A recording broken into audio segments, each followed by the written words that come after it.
hardness.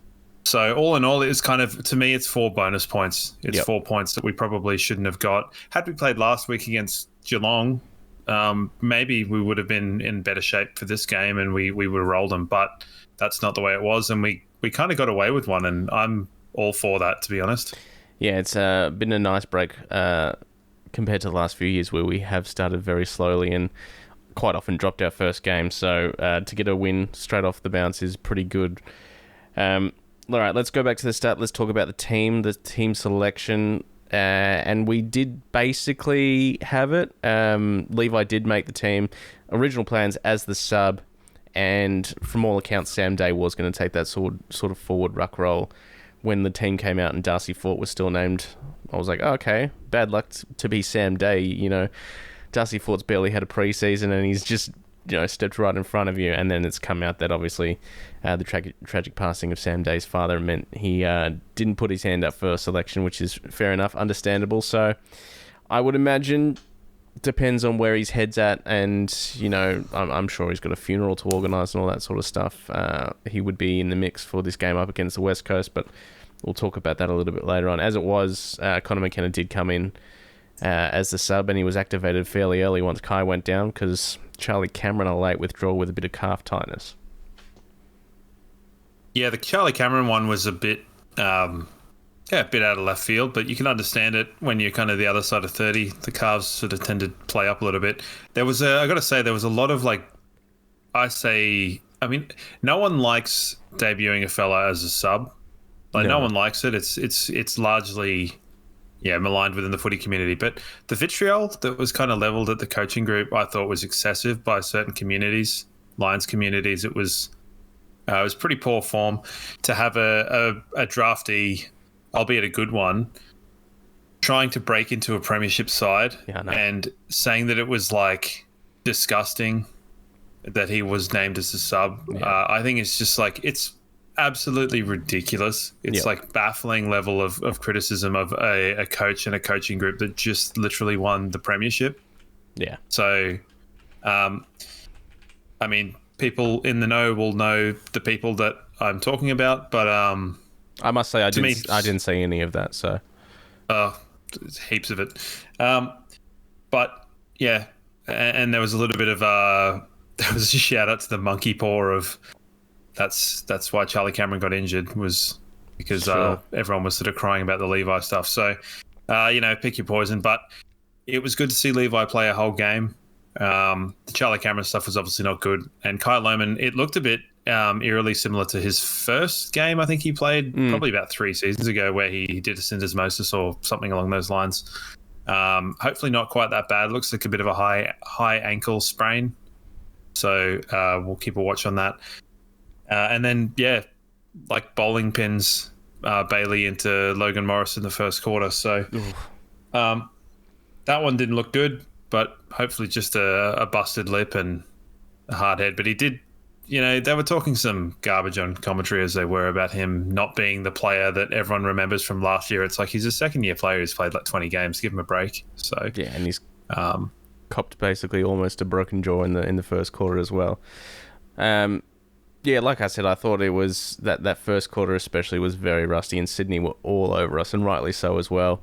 They just couldn't finish some of their work as well. I think luckily they kicked a couple of absolute mungs, including your old mate Joel Amati, who he was singing his praises last week. So it works both ways. So if I sing someone's praise, they do poorly, and if I say because James Jordan was so bad against he had a great game on the weekend. He was awful, and he was really good. He was amazing. Also, he's got a weird face. His face is dead straight with a little nose. It's he's one of those Mr. Square, those little books. Yeah, little Mr. Men books.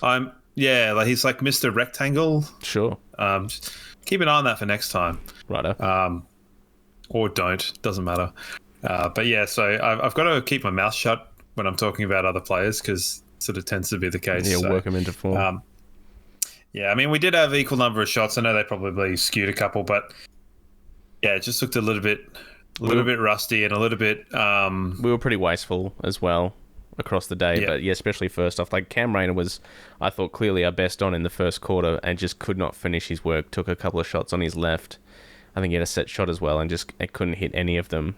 Bailey missed a shot early on as well. You thought, okay, it's going to be one of those days for us. But in the end, it all sort of worked out. Yeah, a couple of 50-metre penalties. The umpiring is probably something. There were 60 free kicks in the game, and There was a lot. 3 or 4 50-metre penalties. I think it was a bit of an over-umpired game.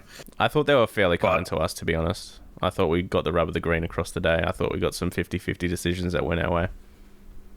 Yes, but at the same time, I thought they were calling us to play on quite quickly when we weren't moving off the line, and Sydney were kind of given license to sort of take about 3 steps inboard before they were being called to play on. So whether that was just circumstantial with whichever zoned umpire was kind of keeping an eye on that, but I felt like that. I mean, it was epitomised when Big O got a free kick out of the ruck. We had kicked a goal out of it. It might have been, but he literally lined up down the centre of the field and got called to play on immediately. And it's like, he's just taking his kick. Yeah. Like he's, can you not call him to play on and then the guy rushes? But whatever.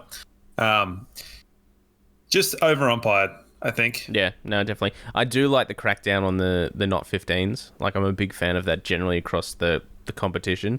I know it's probably, considering our game style and basically how we chip kicked our way to a premiership, probably not going to work in our favour, but generally speaking, I do like the crackdown on it.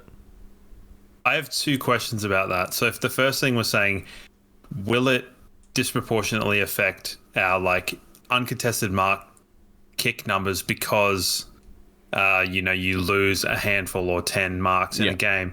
And then also the one, if a mark is deemed to be not 15 metres, does the chop of the arm in a marking contest still work? Is it still a free kick if it's not a marking contest? Yeah, I can't say I took enough notice of that.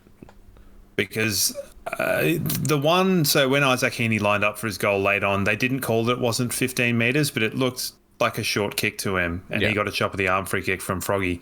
And it got me thinking, it's a little bit of a teething, kind of like a rules a rules knock-on effect of going, well, if you're going to clamp down on the 15-metre kicks, does it mean if someone gets their arms chopped and it's not 15 metres, will it be a free kick for chopping the arm? Because that's something that needs to be kind of sorted out and made clear of what the go is. Yeah.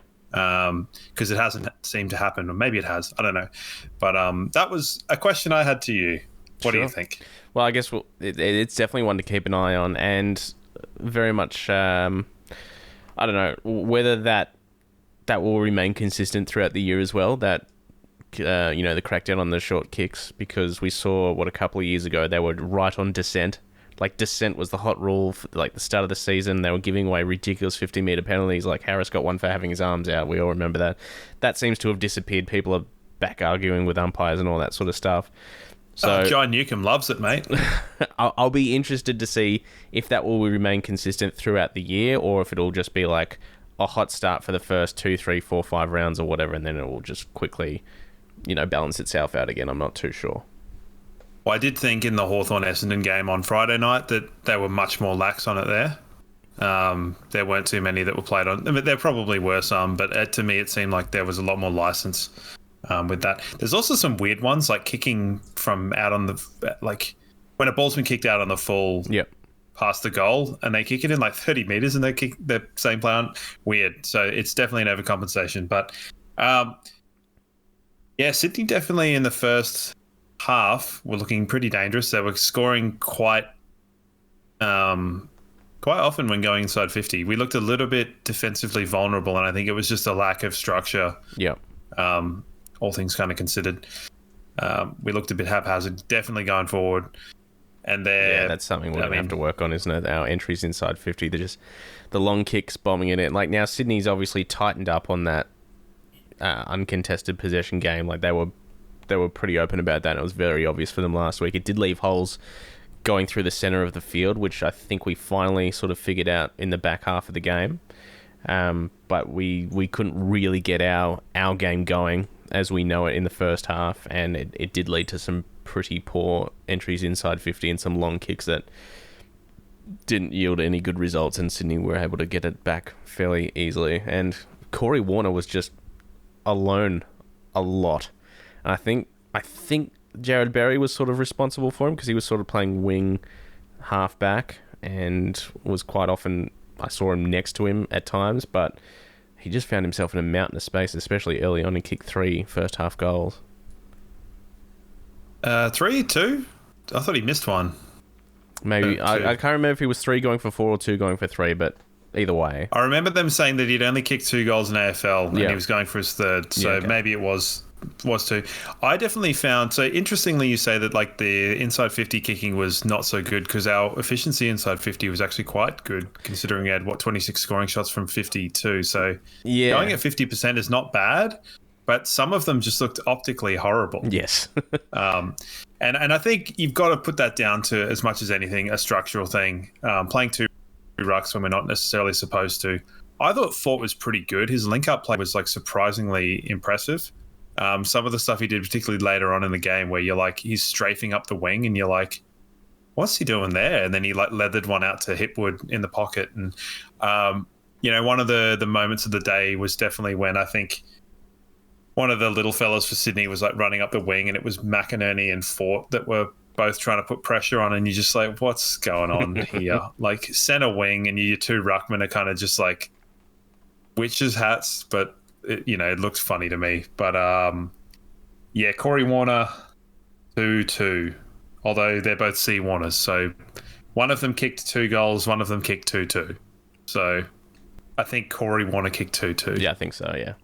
So yeah, all in all, Dane Rampy played that game again. I still barely saw him.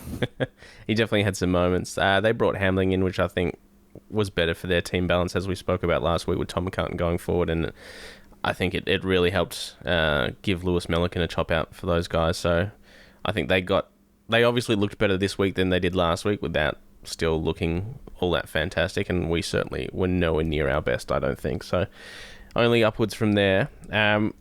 Before we get into the votes, there is a couple of players I do want to talk about that I thought had good games. Oscar being one of those. I thought he had a great game against Brody, who looked better than he did last week. But I thought Oscar had a great game, and obviously his work up forward was very helpful. Wilmot is going to be very unlucky to miss out on a vote from me, but I'm hoping you might pick up the slack there. He had a great game, especially the second half. I thought he was fantastic. He was, and I suppose it's like it would be very pedantic to kind of put some efforts that he had under the spotlight that directly costed goals. But I mean, I'm not going to do it while saying that because there were some not great efforts, but his work ethic going forward is really good. Yeah. And I think, it's a first game. You can't really judge a lot of stuff. Like, I'm sure people are going to come out and sort of say that like Eric wasn't particularly good, but is what it is. I think you got to look at the players that played well. So, yes, Wilmot definitely very good. Obviously, Dunkley was really good. Yeah, well, I mean, he'll be in my votes. Spoiler alert. I thought McCluggage was really good as well, especially early on. And in a day where, obviously Neil had little to no impact. Like, we've seen him have quiet games before when he's been tagged out, but he still managed, double-digit figures, at least high teens, but to be held to 6 disposals and 3 and a bit quarters of footy is just next level. We didn't see him go to the goal square though. No, that was a bit strange, but I thought both Ashcroft spent a bit more time forward, and obviously at the back half of the game, Connor McKenna and Dane Zorko were sort of moved basically permanently up forward, which was a bit strange. But I thought Hugh was really good in amongst the day. Berry had a bit of a mixed bag. Like, Bez had some really great moments, and I really do like the fact, that he goes back and helps out. He did have... But far out, he was getting some kicks smothered, I tell you what. Yeah. It seemed like every kick was getting smothered for a time, but, it's all right. He's fine. And Jasper Fletcher, I thought, had a fucking amazing game. He was really, really good.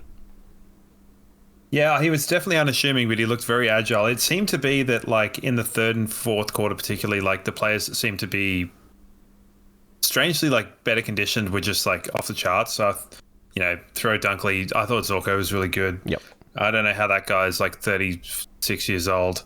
And And like Levi was really good. For a guy that wasn't expecting to play, he didn't look like he was struggling physically with the game. So No. a testament to that young fellow, I say. But who have you got in the votes? Do you want to get into votes? Oh, well, have you got anything else? Like Harris was not great, but No, it's all right. it wasn't his best game. Jack Payne had some moments that were good and some that were not so good. Noz the same. Froggy was consistent. He had I guess one blue with the giving away a couple of free kicks, but he was fine. Okay, votes. Thanks to Hop on Brewery Tours. Dunkley gets my 3 easily. Leading possession getter, leading meters gained for us, and 10 tackles to go with 6 clearances. Just a complete game from Dunks, and did a fairly good job at keeping Isaac Heaney quiet enough. Zorks gets my 2 and Bailey gets my 1, and I probably could have flipped them. I thought it was one of Bales' best games in a while, and the goals that he kicked were at crucial times as well. In that second quarter is when he kicked like a couple. I thought it was one of his better games for sure. And Zorko, I could have tossed up between Zorko and Modi for that other vote, but Zorko hitting 2 goals himself sort of gets in the 2 votes for me.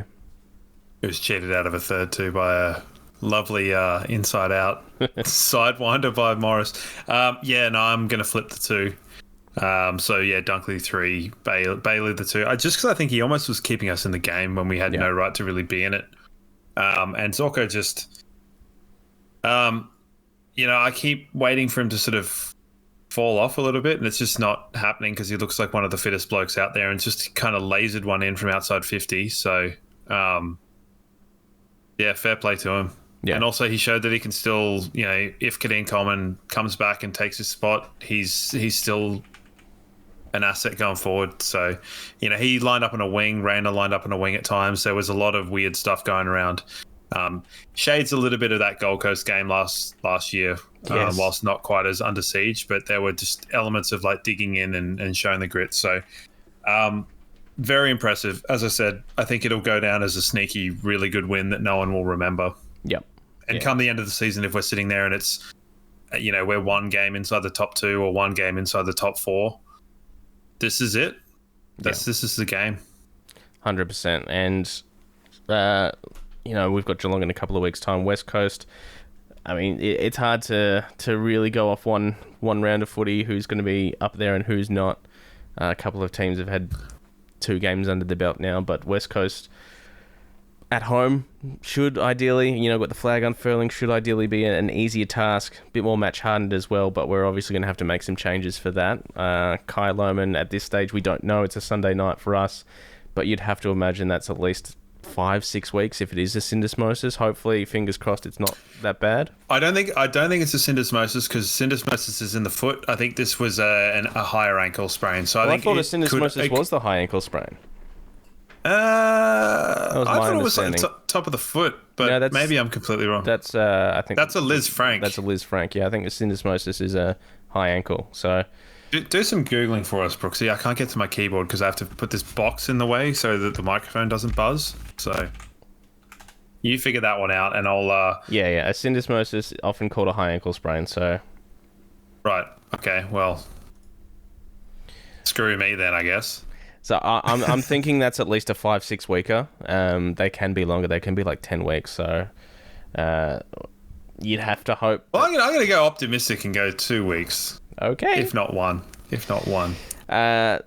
Fingers crossed. Like with changes for this one, Charlie for Kai seems relatively straightforward. Sam Day maybe for Fort. Maybe that takes another week and another 2. I don't know. I'm not going to pretend to know what's going on in Sam Day's life at the moment, but I think Fort is pretty serviceable in the meantime. And obviously the big one, Brandon Starcevich, is going to be out. I'm just going to say at this stage, TBC indefinitely. Just 3 concussions in 11 or 12 games is not good. And that one on the weekend, that was the lightest knock of them all, in my opinion. I thought the one that hit Logan Morris, that was heavier for me. Looking at it on the TV, yeah, sometimes it's not about how hard it is, but where it is. And it looked like he got hit right in the temple. Yeah.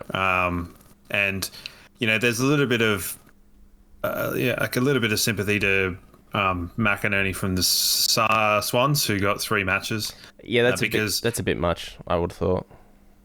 Yeah, because I think, the MRO really needs to sort out the distinction between something that is 0 weeks because the impact is low and something that is 3 weeks because the impact is severe. We've been saying it for, it's the same thing every year, because on the whole, the impact on Starcevich's head was low or medium at best, not severe. Like, it shouldn't be because someone gets concussed, shouldn't mean that they are, immediately goes into that, because not all heads are made equal. And I know that that's kind of like a bit of a law sort of thing with the old eggshell skull type thing. But like, yeah, it's a contact game. Even the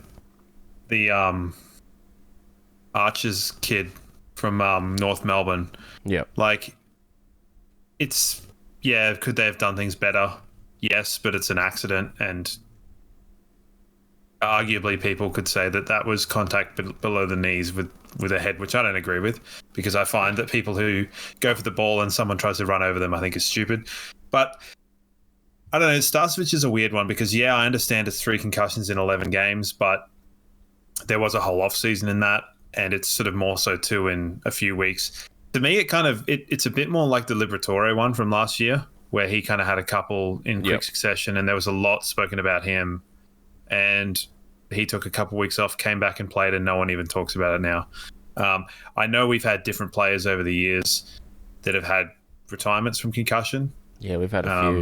We've had certain Rhodes Scholars, certain bearded mountain men, and certain Jonathan Browns. So there's been a few, and I don't think we should be, let's say, like frivolous in the way we treat it, but also I don't think we should be overly cautious if it's, I think it's kind of an element. My understanding is that the concussions that happen in game is a problem, but it's the recovery and the going straight back to training and going straight back into the contact stuff the day after, which is where the actual kind of larger problems therein lie. Yeah. And if he's happy to fulfill the medical side of it, and the team and the medical staff are happy with it, then he should be back playing football when he can. But yeah, didn't look good, did it? No, it didn't look good, and it's obviously very concerning. And I don't know if he seems more susceptible to them now than say a year ago at this stage. Obviously, I've had people on social say he needs 3 months off minimum. Other people saying a month. I mean, I'm not going to profess to know anything about, brains or concussion or anything like that. It might be a case of, well, if he's good, he's good. Like, he might clear the protocols after the mandatory 12 days and be, tick all the boxes as if he were fine and come straight back in. But I dare say they will be taking a precautionary approach with Brandon Starcevich, and we should, because he's one of our best and one of my favourites. Not that that's going to come into their thinking when they do or do not select him to play footy again, but it is a bit. It's definitely concerning. Like, obviously we had, as you said, Justin Clark, Jack Frost, Goose Maguire, and obviously Brownie all lost to concussions. Marcus Adams. There's been plenty along the way for us, and I would fucking hate to see Brandon Starcevich, who is basically in the peak of his career, be lost to it. Yeah, it's hard to say. I mean, I can't. I definitely know that, like, as someone that's had concussions playing sport, I'm definitely very aware and very careful with how I treat myself on sporting field. It doesn't mean that I always make the best decisions, but I'm trying to. So it can be hard. And I don't think it's an element of, like, for me personally, it's not that I need to be, like, protected from myself. It's more just, knowing the risks and impulse decisions and things like that. So, but he looks pretty shattered. Yeah. He looks frustrated more than anything. Yeah, I think once he went down and came to, he did look pretty upset and frustrated by the situation, because he's probably thinking to himself, fuck, not again. Like, I literally just got over this one, a cyclone intervened and made sure I didn't miss a game of footy, but here I am again in the same situation. So it would be weighing on his mind. And, like, I don't know if he's got a partner or a wife or if he wants to start a family or anything. That's all stuff he's got to consider down the line, because we know the effects of CTE and, 50 years from now, who knows what these are all going to add up to. So fingers crossed it is just simply a case of bad luck and that he will be right to go in a couple of weeks. But I think, the club and he need to decide what's going to be best for him long term. Yep. Yeah, but I definitely think it's probably more in an unlucky spot with the point of the shoulder into the temple rather than the Paddy McCartan one or even the Liberatore one from last year. So it remains to be seen. Let's have a little chat about a positive little blonde-haired wiener that came on the field. Levi Ashcroft, what do you think? Yeah. I don't think he didn't do anything where I thought to myself, oh, wow, this kid's going to be a star. Not in the way that, like, say, Sam Lawler had some really, like, big moments on Thursday night, big pack marks drifting across the wing, obviously kicked 2 goals, made some really smart decisions with his hands. I don't think I saw anything from Levi Ashcroft where I thought, oh, wow. But 25 touches in a game against, a grand final rematch for your first day is certainly not a bad day out. It's certainly not a bad day. So, firstly, I like Laylaw or Lawler. Everyone's saying Lawler. That's what I'm rolling with. I know. Well, he said that too. But yeah. Do we call my name Pittrack because the 2 vowels are mixed up? Like, you've literally the O and the A. So I definitely thought he was Laylaw, but Lawler, whatever. Do you think he will be unlucky to potentially miss out on the Rising Star nomination, given that at the time it looked like that fella from Fremantle was about to kick 4 goals in 5 minutes. Yeah. So, look, I think, yeah, go on. I think it's a layup for the AFL to just go, yeah, give it to Lawler, because they won. Well, yeah, and who knows if they'll get another chance. He'll get a nomination at some point. Like, you might as well just get it out of the way round 1, where he has played an integral part into a historic win for that club. So easy. Murphy Reid will get his shot as well, as will Levi. Levi will have a game where he just blows it open. But it was, and he like I said, he didn't have a bad game. He had a great game. It's fine. No, I think that it's like, because he's next to other people on the team that are equally as skilled as him, that are premiership players, it makes him look normal. Yeah, well, that's it. And he just sort of fits in. Like, some of his quick hands and stuff, you're just like, far out, this is amazing. But then you're like, well, it doesn't look any different to Will, doesn't look any different to Lockie or McCluggage. And you're sitting there going, holy shit, man. Yeah. Like, those guys are, well, I mean, I know Ashcroft's not a 100-game player yet, but he's a Norm Smith medalist, and you got the other 2 that are, multiple game players. So, to me, whenever he got the ball, I didn't feel not confident. I was like, oh, cool, he's got the ball. This is good. It wasn't, and given some of the players we've had over not so much the last 6 years, but prior to that, you're sitting there going, uh-oh, Nick Robertson's got the ball. What's going to happen here? Like, uh-oh, Marco Paparone's got the ball. Yeah. Like, where's this going to go? Sam Mays might as well just kick it into the goal hole. So it didn't get any of that from a first game player. You're right. So you didn't get any sort of mistakes where you go, oh, that's all right, he's a first gamer. I didn't think that at all.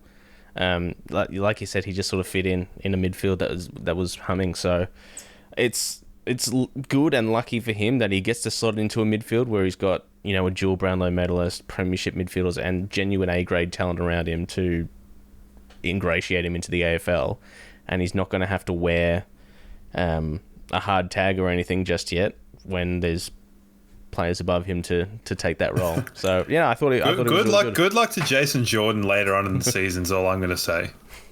Or anyone that's a designated tagger when you've only got one. Like, who are you going to go for? And this has kind of been the thing. I'm sure we'll get questions about Lachie Neale's output and what we should do to try and break the tag. But maybe we haven't got any questions, and our listeners are just like, okay. Nah, they know it's on. Yeah. Let's have a quick chat about the twos before we do get into questions, and it will involve, I guess, we've got a few questions about Starcevich, and we'll finalise our team for next week against West Coast. Not much to go on with the twos. I didn't get to Brighton Homes Arena, if anyone did. It was a practice match against the Suns where the twos won by 5 or 6 goals. And it turns out that Jimmy Tunstall was probably best on. Sam Marshall had a great game. Interestingly, though, Dev playing off the half back. So that's a bit of a strange one. And apparently the wording here is Dev Robb lined up on the half back to start the game and did not look out of place with his ball use or highlight, which has often been his, I guess, his Achilles heel, his ball use. So that's obviously something he's working on. And, you know, as the VFL season starts and continues, I wonder if he'll play a bit more time there. And looks like Jimmy Tunstall's really stepped up in that midfield. That's it's a good surprise, I guess. Yeah. I think it could be an element maybe of like the team's a bit light just because we've had... Also, hold on, we forgot to talk about Ling McCarthy as well. Isn't that the shittest news possible? It is really shit. It's really shit. I hate it. And unfortunately, that could be it for him. Yeah, like I saw the thing on my phone and it was like Lions, blah, blah, blah. And I couldn't see who the picture was, but I knew that it would be either Link or Duday. Because it was like a Caucasian individual and it was a repeat thing. And I was like, oh, well, this is good, isn't it? Like, cool. It sucks. He's such a good bloke too, Link, and for him to do the same knee, like right on the cusp of coming back into the fold, like probably would have played in that VFL scratchy. I would have thought.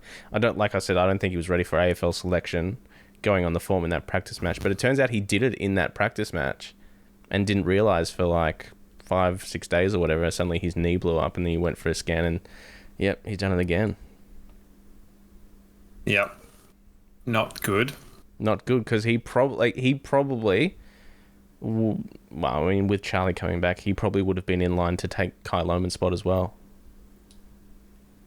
Yeah, I think he possibly could have ended up as a sub or something like that, but you never know. But, yeah, that sucked. Also, just in terms of, like, what did I say 2 weeks ago? Like, the wish I had for the season was not to see, like, graphic-looking images, and we had, like... Yeah, there you go. 3 in the first game. Like, although not super graphic, but, you know, no one likes seeing legs get twisted and stuff and head clashes and then big, bold Starcevich going down. Like, not too good. Anyway, sorry, we were talking about the twos. I got sidetracked because I just remembered that and realised we hadn't spoken about it. So, well, Will McLaughlin kicked 4 goals. Brendan Ryan kicked a couple. Henry Smith was serviceable. But yeah, not much. There's not much to go on with that. So once that VFL season actually does start, we'll have a bit more data to go from. But yeah, awesome stuff. All right, do you want to get into some questions? And only if they're good. Okay, well, they'll be what they are. And it's all thanks to Crisp Communications, crispcoms.co. If you need marketing for your business, Abby and the team will bloody sort you right out. All right, Cooper has come through on our speak pipe. We love it when people send us a voice note through speak pipe. Spoiler alert, there's no question in here. It's just a little bit of joy for your Sunday night. G'day boys, how you doing? Just want to say, Josh Dunkley is the father of Sydney, and the Ashcroft brothers are going to own the league for the next 15 plus years. And we're going back to back. Can confirm. We're going back to back, can confirm, says Cooper. So he's up and about. I like it. Yep. I like it. All right, from Dunkley definitely does own Sydney, doesn't he? Do you reckon he carries a little bit of a chip on his shoulder for not being selected father-son back in 2015 or whatever? Possibly, but I feel like he just plays the way that he plays all the time anyway. Yeah, that's true. So it's not like he specifically rises against Sydney, but he's just a good fella. Like, certainly is. Yeah. Mr. I on Twitter, what would be your thoughts on the replacement strategy for Stars, both short-term and long-term? We were all worried about our best 23 all off-season. Now it's a if you're fit, you play. So I'm hoping we don't have to I'm hoping we don't have to think about replacing Stars long term, whether that means he does in fact, his career does come to an untimely end because of concussion, or he decides he doesn't want to sign on at the Lions and decides he wants to go back home to West Australia. But he would be he's tough to replace. We were stressing about it when he was unlikely for opening round because of concussion. We thought, well, what are we going to do against Brian Myers and Brad Close and Tyson Stengel and all that sort of stuff? Now we're coming up against West Coast. Their small forwards probably aren't as elite. Jamie Cripps is always there. They got Matt Owies in that lineup now. Everyone's favourite. Short term, long term, I think McKenna, who played forward on the weekend, probably just goes back, and we're going to have to rely a little bit more on Noah Answorth to step up, and Froggy's probably the other one. Those two. Yeah, I think probably if we can navigate the first part of the season, let's say worst case scenario, touch wood, that Starcevich doesn't play again. If we can hobble through the first half of the season and Tom Duday comes back into the team, you could see Froggy play as the Starcevich role, because Froggy can play tall and can play small. Yeah. It could also be the sort of thing, I know he's not quite back yet as well, another ACL. You could have Gardner go back and then also have Froggy kind of do that. But then you're also dealing with a guy that's 32, that's coming to the end of their career anyway. So longer term solutions have to be kind of made. And whether that's Brain kind of coming in and just giving him a chance, I would say probably under a slightly more consistent back line this time, because a lot of the games he got towards the end of the last season, there was a lot of pain out. There was Darragh Joyce. There was all sorts of stuff going on. Yeah. So I think he probably paid a heavy price for that Beau McCreary bullshit against Collingwood in the back end of last year. So for the meantime, I think probably I'd go McKenna. Yeah.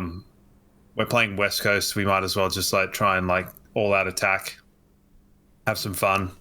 Well, let our one-on-one guys. If tonight's performance is anything to go by, they didn't see much of it in their forward line, to be honest. Anyway, I can't believe I tipped West Coast. Hey. Yeah, well, I said it at the time, but you had your thoughts. Obviously, Kitty Coleman is another name that will be coming back in the next 5 to 10 weeks at some point. Probably make his way back through the twos, I would say, just to get some fucking football into him, because he's been a long time gone. Yep. All right, Jenny, it was a really hot day in Sydney. She was there sitting in the sun until the last quarter. Do you think this will affect next week's game, especially with the injuries we have? Finishes by saying what a gutsy win it was. I'd like to think that we're used to the heat, especially toiling away pre-season, between December and February in, humidity and sun. So I'd like to think it's not going to have that much of effect, but we did see a fair amount of cramping, didn't we, across the whole league? Yeah, it was interesting with the teams that it was their first game. Obviously, the second gamers, it was a bit less. Perth was still pretty bloody hot today. Just checking the weather here. I know it's a dry heat, but they were still 29. I think when you're looking at it in terms of they're having to make the 700-hour flight from Perth to Brisbane, having played a day later, I don't think we could really get anything like that as a negative. We have to just be treating it no excuses. Yep. Might be a little bit, straight up and down, but yeah, we just need to do that. So, Giuseppe, same thing with Stars. Who do you want to come in for Stars, and who do you think will come in for Stars? I think we sort of just covered that there. Ross, have the Lions become the most resilient team in the league? And secondary question, are the Hawks overrated, or is it all media hype? He's yet to work out exactly what Hawkball is. Going off the first 2 weeks, Hawthorn do look good. I'm not going to say they're the real deal, but they do look good. They've beaten 2 decent opponents, and we won't really know how good those wins look for a few weeks, and where Sydney and Essendon sit in a couple of weeks' time. But so far, they look good. Yeah, I mean Hawthorn they're fine. They're just not very likable, are they? No. It was interesting. So my partner's always prone to the old zinger, and she said, I said that we'd watched Full Sweat the other week. Yeah.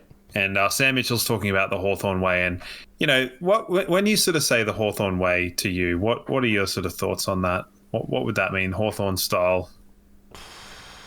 I mean, I don't particularly know when it comes to game plan or game style. I know I'm not going to say he's revolutionized that back six.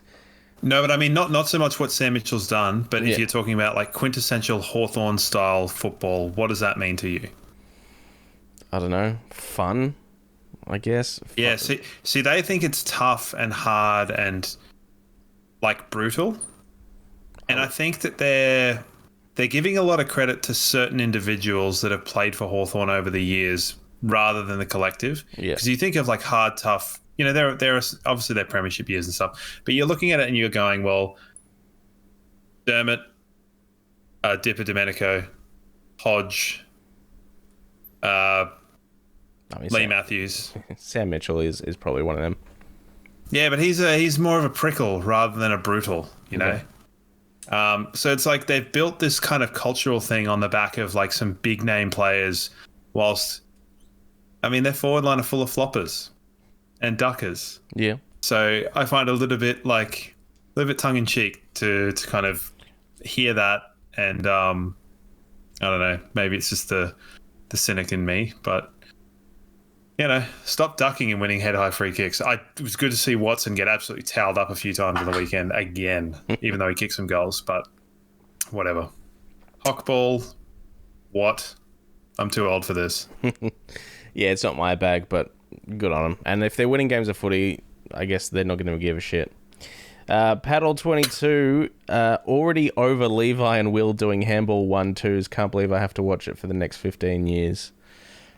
That is their game, isn't it? And it's very much modelled off Gary Ablett Jr., who absolutely mastered that art, 10, 15 years ago, the 1-2 to put someone else in better space, but then in the long run put you into better space as well. It is, there's a little bit of stat padding, and you can do it just for the sake of doing it, but when done right, it's very effective. The Dacos boys do it as well. And I think you'll find more and more kids coming through will be doing that. What do you think of Damien Barrett calling Nick Dacos the best kick in the competition this week? I didn't hear that. He had it in his sliding doors. He said if Nick Dacos is the best kick in the competition, Houston has to be number 2. Now, I know Collingwood won by 1 million. That's obviously hyperbole. Because I think Josh is a better kick than Nick, but that's just me.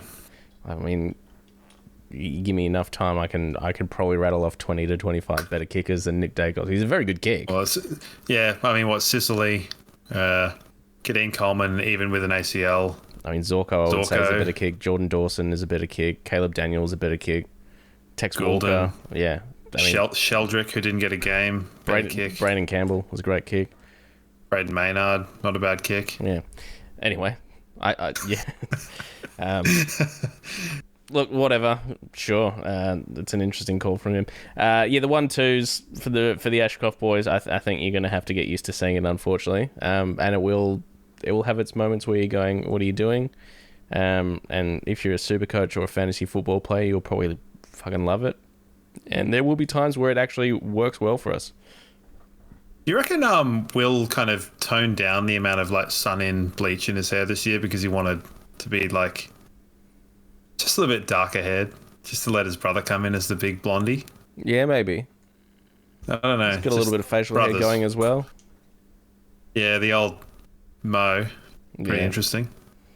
All right, Corey. After your thoughts on how many more concussions do you think Stars can suffer before he pulls the pin? 3 in 11 games is a massive concern. Footy just isn't worth it. Yeah, like I said, we have touched on this, Corey, and it is a concern, definitely. I would say if he gets another 1 or 2 this year, it is a serious consideration. I mean, I'm sure it's a serious consideration as it is, and I'm sure he's having those conversations with his loved ones and with the club. But if he does... I think the interesting and the unfortunate situation he's in is he's on a 1-year contract. So if he was to get medically retired, he doesn't get paid out for his contract. Yeah. So he's in a little bit of not a great position right now. I was listening to SEN this morning, and they were saying that it might be the sort of thing that might potentially scare off suitors to try and sign him up for next year. Yeah, it would be a consideration for sure. So, I mean, this is very, very off the cuff, but I think probably the best thing he could do would be to sign a long-term deal with the Lions for his insurance. Yeah. For himself. Yeah, but then even we might not be willing to offer him a 5 or 6. It might go down to a 3-year or maybe even 2. Well, it could be. I know Chris Fagan was talking about medical payouts and particularly concussion payouts last year, saying that they shouldn't come out of the soft cap or the salary cap. They should be over and above if someone's been medically retired.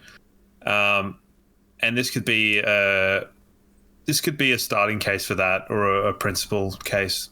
I know there are others, Murphy last year and whatever, but it's going to look dodgy though if we offer him a 7-year deal, he signs, and then 2 months later goes, oh, actually I can't play anymore. Yeah, but compared to some other stuff, probably not. All right, now last one from Ben, and I got to say this is an interesting question. How long until Levi usurps Hugh McCluggage into the starting lineup? Starting lineup? Yeah. So McCluggage just drops. Yeah. Just get out. You're done, Clugs. Yeah, I'm not sure if he means the starting midfield or he's written starting lineup. I think he means at centre bounce. He must. He have to. Yeah. I don't think that it's a one or the other. I think you're looking at him taking Neil's place eventually. It might not be this year. He might just play half forward and roll through. Maybe. I don't know. Imagine that. Hugh McCluggage playing twos. McCluggage just get out of the team. You're done, buddy. Levi's in the house. You're not needed. That long-term deal you signed last year, you get rid of it. Go to Tasmania. Captain him. Don't clip that, anybody. He's my favourite player. No, they will work in tandem, I would have thought, and it'll just be part of the midfield rotation. That starting midfield rotation is Dunks, Neil, and one of Hugh or Will at this stage. Those are your starting, and then you have the others rolling through, including Berry, including Bales, including Rayner, and both Ashcrofts, and so I don't. Broggy, apparently. No. Yeah, why not? Do you remember when Ryan Lester had it would have been 2017, but it was the player that's never lost a centre bounce. Yeah. And it was Ryan Lester. Yeah, 3. Because he'd been in 3 and they won clearance and all. Yeah. It's good. It's what a stat to have. What a stat to have. All right, well, those are our questions. Feel free to shoot us any at any time. Get in touch via our socials. Shoot us an email, blfancast@gmail.com. Go to the website. Send us a voice note. There's plenty of ways to get involved. And don't forget to like and subscribe and follow and all that sort of shit, whether it be on Spotify, Apple, or YouTube. Always welcome conversation and discourse and a little bit of chat about the Lions when we can. Let's have a look at tipping. No, let's not look at tipping. No. You wanted this. And this is so what I have to make a I changed one of my tips. Not to my benefit. No.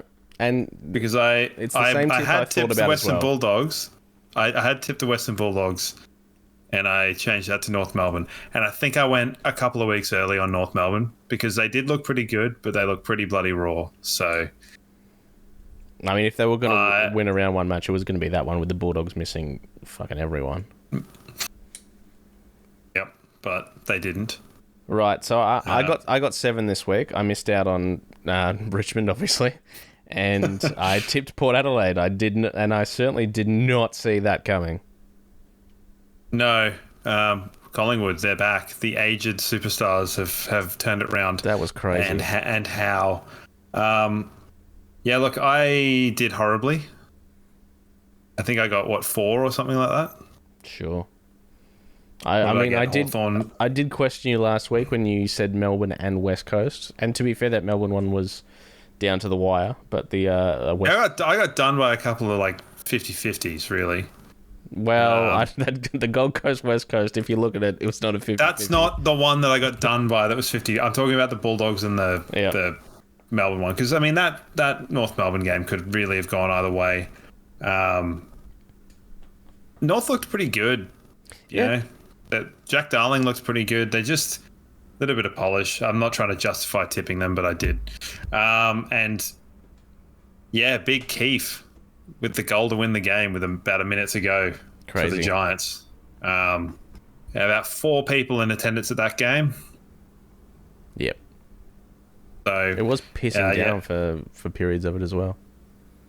Yeah, also the Grand Prix was on, I guess. So just better things to do for Melbourne fans, I guess.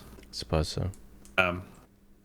Yep, so it's a long season. It's a long season, is all I'll say. Now, I have to do my round 2 tippings, don't I? Yes, you do. Yes, you do. Oh, Evil Tree. What do we got here?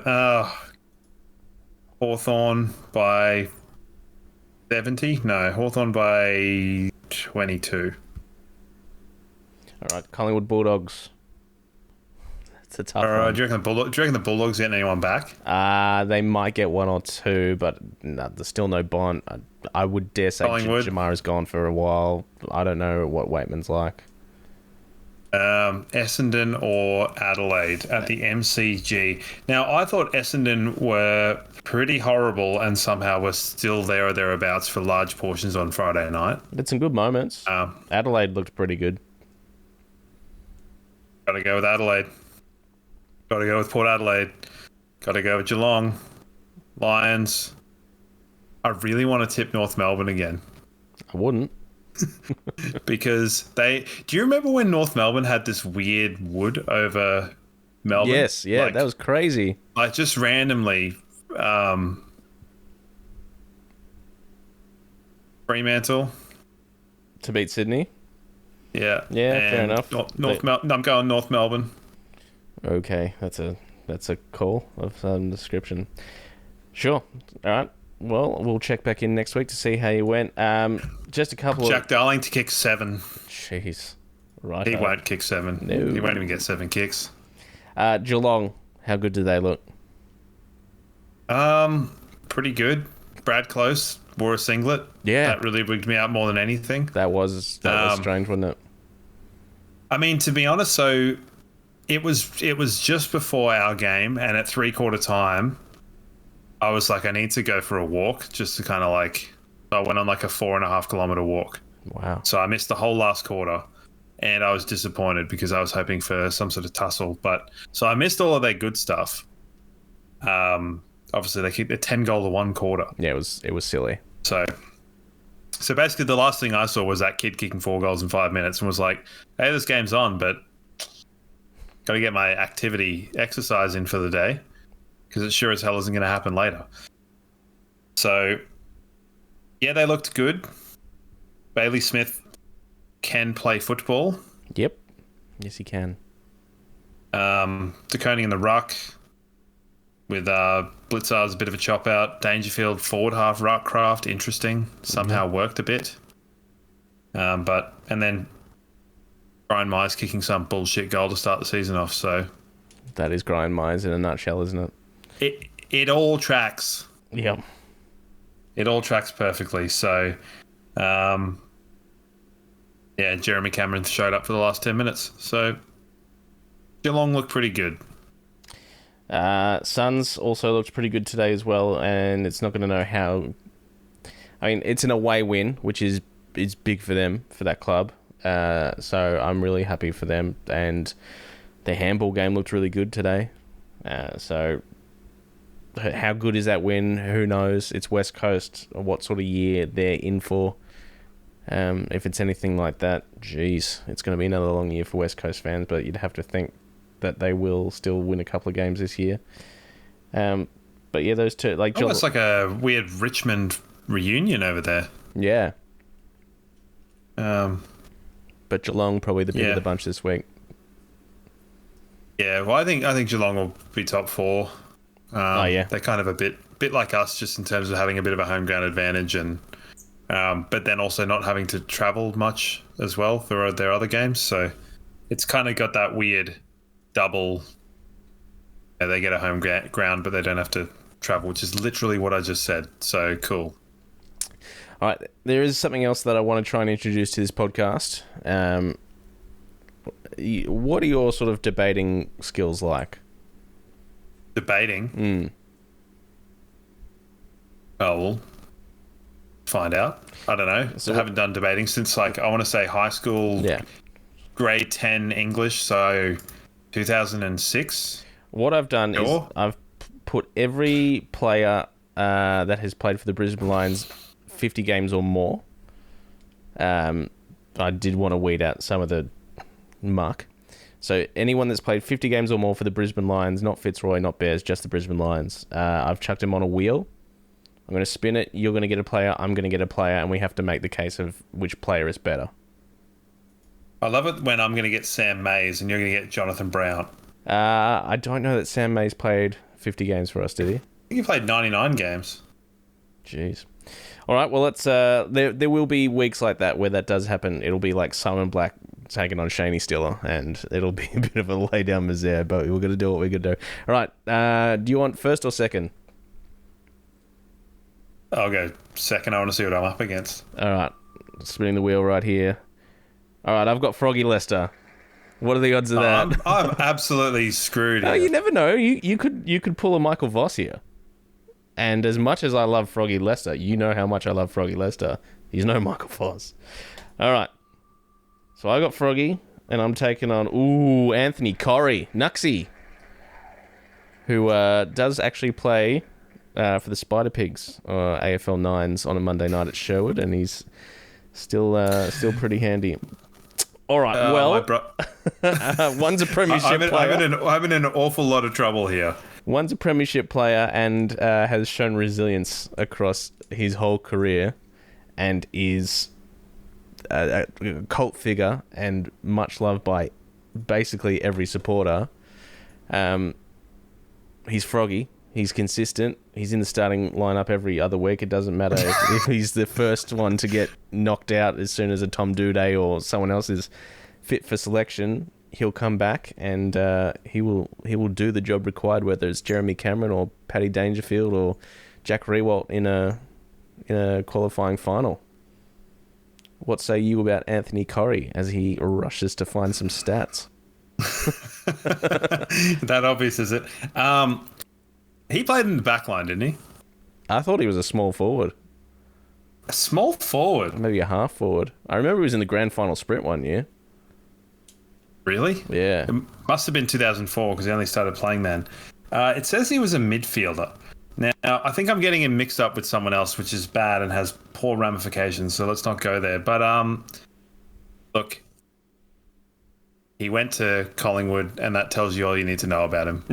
Well, to be fair, it was a hard team to crack into for Nuxie there. One of the great blokes, by the way, Anthony Corrie, and is still working with the club very, very closely, and like a genuinely great guy.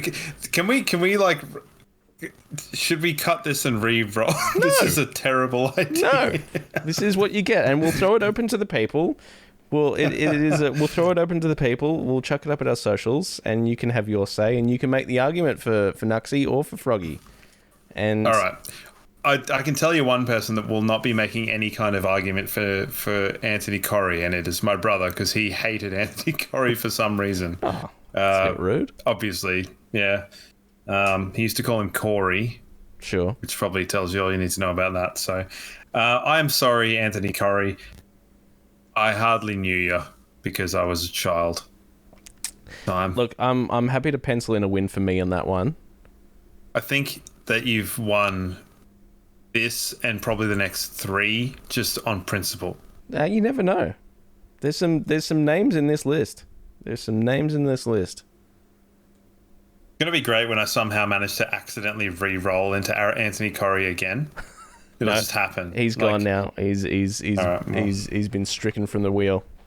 All right, you can have your say at our various social platforms.